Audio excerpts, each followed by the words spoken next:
Hello friends, இன்றைக்கி நம்ம சோள பணியாரத்துக்கு சோள மாவு எப்படி ரெடி பண்ணுறதுன்னு பார்க்கலாம்.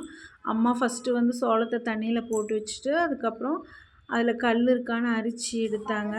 அப்புறம் உரலில் போட்டு அதை குத்துனாங்க. குத்தும் போது அதில் இருக்க ஸ்கின்னெல்லாம் வந்துடும் அப்படின்றதுக்காக அந்த ஈரத்துலேயே போட்டு குத்துனாங்க ஒரு 1/4 மணி நேரத்துக்கு மேலே. அப்போ அதோட தவிடு மாதிரி அதோட ஸ்கின்னெல்லாம் வந்தது.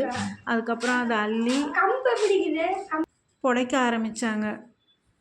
ஈரமாக இருக்கிறதுனால கொஞ்சம் விட்டு விட்டு வரும் அப்படின்றதுனால அதை நல்லா அரைக்கி விட்டு நல்லா புடைச்சி எடுத்தாங்க. அப்படி புடைக்கும் போது அதில் தவிடு கொஞ்சம் நொய்யாகவும் இருந்தது.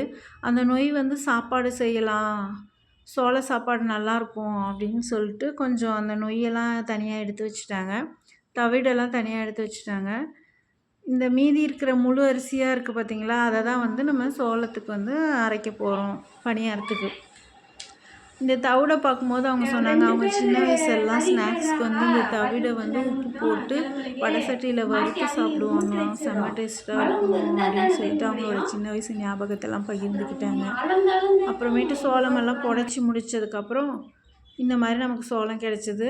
அதை ஒரு படி சோளத்துக்கு 100 கிராம் உளுந்து, 1 டம்ளர் இட்லி அரிசி, கொஞ்சம் வெந்தயம் போட்டு ஒரு 2 மணி நேரம் ஊற வச்சுட்டு அதுக்கப்புறம் கிரைண்டரில் போட்டு ஆட்டி எடுத்துட்டோம். இது எப்பவும் போல் நார்மல் மாவு மாதிரி தான். அடுத்த நாள் காலையில் உப்பு போட்டு கலக்கி நம்ம தோசை ஊற்றிக்கலாம், இட்லி ஊற்றிக்கலாம், பணியாரமும் ஊற்றிக்கலாம். ஆனால் பணியாரம் தான் செம்ம டேஸ்ட்டாக இருக்கும்.